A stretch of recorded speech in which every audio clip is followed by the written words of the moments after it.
ৰূপহীহাটত আৰক্ষীৰ আৰু সামৰিক বাহিনী দলৰ বৃহৎ টহল। কংগ্ৰেছৰ সভাত বাধা প্ৰদানৰ বাবে আৰক্ষীৰ এই বৃহৎ দল উপস্থিত ৰূপহীহাটত।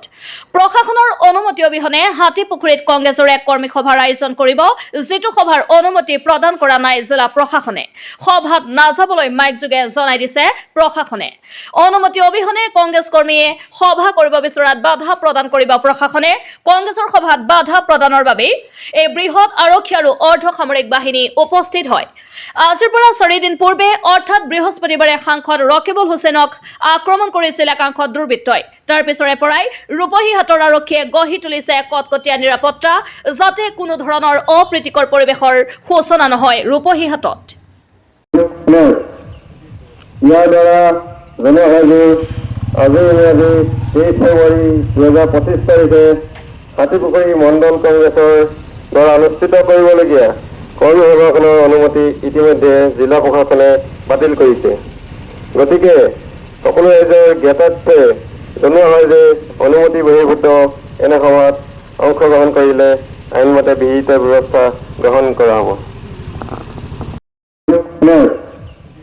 ইয়াৰ দ্বাৰা জনোৱা হয় যে আজি 23 ফেব্ৰুৱাৰী 2025 তাৰিখে হাতীপুখুৰী মণ্ডল কংগ্ৰেছৰ দ্বাৰা অনুষ্ঠিত কৰিবলগীয়া কৰ্মী সভাখনৰ অনুমতি ইতিমধ্যে জিলা প্ৰশাসনে বাতিল কৰিছে। গতিকে সকলো ৰাইজৰ জ্ঞাতাৰ্থে জনোৱা হয় যে অনুমতি বহিৰ্ভূত এনে সভাত অংশগ্ৰহণ কৰিলে আইনমতে বিহিত ব্যৱস্থা গ্ৰহণ কৰা হ'ব।